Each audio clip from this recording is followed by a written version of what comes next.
arranque do ano letivo, faltam nas escolas portuguesas mais de 800 professores. Estima-se que cerca de 200 mil alunos não tenham professor a pelo menos uma disciplina. Esta é uma situação, por exemplo, mais grave que o ano passado. O ano passado, nesta altura, seria na ordem dos 100 mil, o que já era gravíssimo, e que tem vindo naturalmente a agravar-se. Porquê? Porque ainda o ano passado se aposentaram 3.521 professores e chegaram ao sistema talvez 700 ou 800. Os baixos salários, a elevada carga de trabalho e as colocações longe de casa em escolas onde é difícil encontrar docentes levou milhares a abandonarem a profissão. Nos últimos 6 anos, mais de 14.500 professores, e nós falamos de um universo de 120 mil, 130 mil, portanto mais de 10% de jovens professores devidamente qualificados abandonaram a profissão. Até 2030, cerca de 50 mil docentes devem abandonar o sistema de ensino e não há diplomados suficientes para colmatar estas aposentações. O governo já colocou em marcha um plano, mas os sindicatos apontam falhas. Nós temos um problema de envelhecimento da profissão.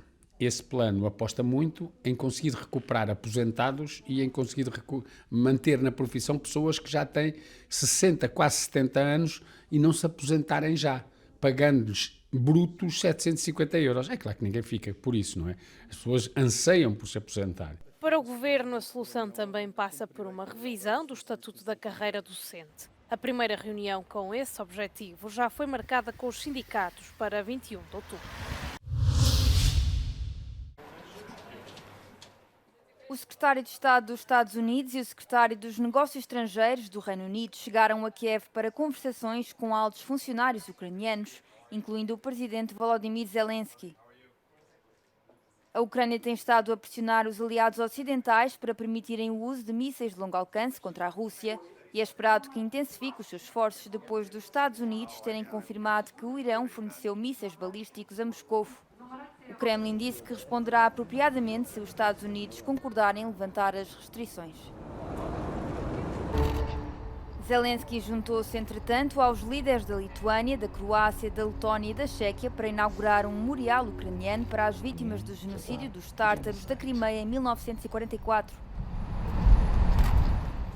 Já no campo de batalha, a Rússia afirma ter capturado uma aldeia ucraniana perto de Vuhledar, na região de Donetsk Oblast, depois de Kiev lançar um ataque em grande escala contra várias regiões do país.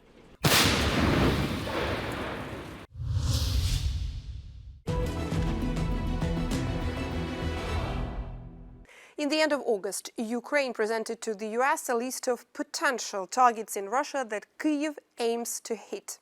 The list included airfields used by Russia to launch attacks on Ukrainian cities, which are within ATACMS range.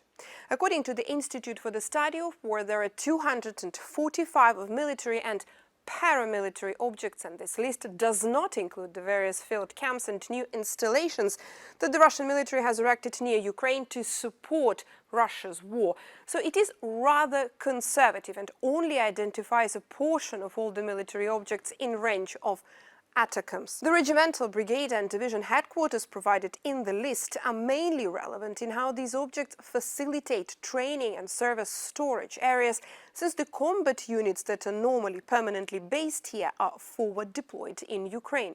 So even though Russia redeployed some of its combat aircraft from the airfields within the ATACMS range, and there are 16 of those in the area, it does not reduce the importance of allowing Ukraine to use ATACMS against hundreds of other Russian military objects, states the Institute for the Study of War, and it is unlikely that the Russian military has redeployed assets away from all the 245 objects to the same degree as it has done with aircrafts.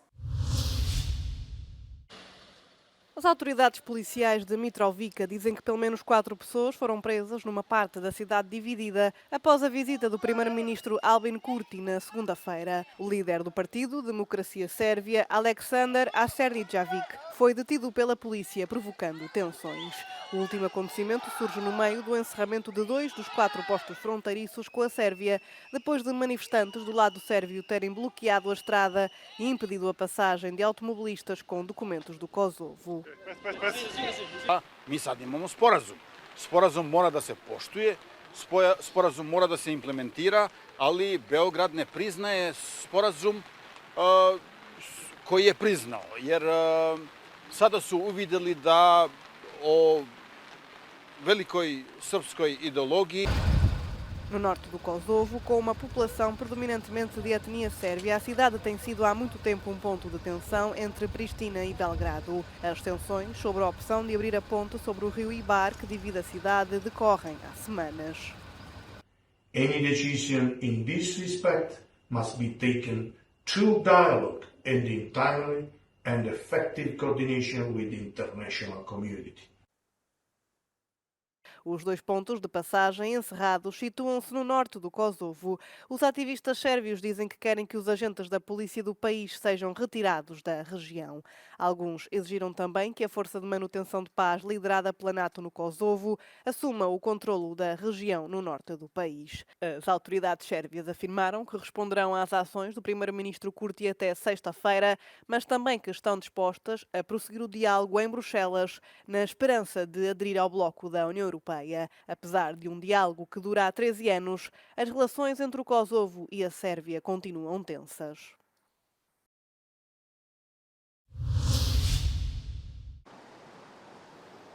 Uma das 4 pontes que atravessam o rio Elba desmoronou-se parcialmente na cidade alemã de Dresden na quarta-feira. O colapso causou várias perturbações no trânsito, incluindo no sistema de elétricos da cidade e nos barcos, depois da ponte de 100 metros de comprimento ter sido encerrada. Die Brücke ist die Lebensader für die Menschen, für die Wirtschaft und für die Kultur in dieser Stadt. Es ist die wichtigste Nord-Süd-Verbindung, es ist eine Bundesstraße. Die Brücke nach den Richtlinien, so wie es gefordert ist, ständig kontrolliert und untersucht wurde. Wir sind alle sehr überrascht worden von diesem Ereignis und widmen uns jetzt sehr intensiv auch der Ursachenforschung. Ninguém ficou ferido, mas as autoridades municipais alertam para o facto de ainda haver risco de desabamento. O presidente da Câmara da cidade disse que as equipas de emergência estão a trabalhar a toda a velocidade para proteger e limpar a ponte e os seus destroços. Até agora a polícia está a tratar o colapso da ponte como um acidente.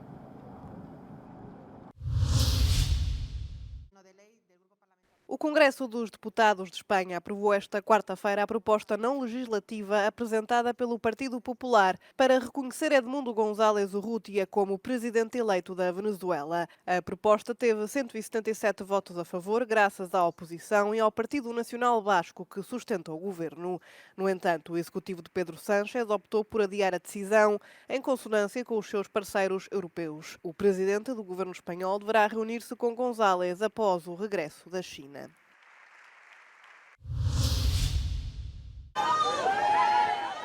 Os Estados Unidos assinalam 23 anos desde os ataques terroristas de 11 de setembro, quando cerca de 3.000 pessoas foram mortas num sequestro coordenado entre 4 aviões. 3 deles embateram propositadamente contra o Pentágono e as torres gêmeas do World Trade Center. Um outro, que se pensa que tinha Washington como alvo, caiu num campo da Pensilvânia. O presidente Joe Biden, a vice-presidente e atual candidata à presidência Kamala Harris, o ex-presidente e também candidato à Casa Branca Donald Trump e o candidato republicano à vice-presidência J.D. Vance participaram na cerimónia de homenagem do 11 de setembro no World Trade Center em Nova York. Biden e Harris também vão participar em eventos semelhantes no Pentágono e na Pensilvânia, enquanto Trump vai visitar o Memorial Nacional do Voo 93 no mesmo estado. Desde 2012 que os políticos estão impedidos de falar em cerimónias de aniversário do 11 de setembro, a fim de dar mais atenção aos sobreviventes e familiares das vítimas. Estes ataques deixaram uma cicatriz na história americana, com sobreviventes traumatizados e milhares de famílias em luto.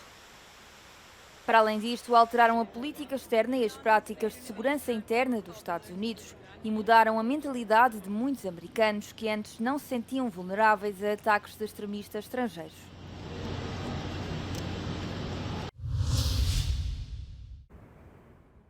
Dois anos e meio após o início da guerra na Ucrânia, a União Europeia continua a importar 18% do seu gás da Rússia, um valor parecido com o do ano passado.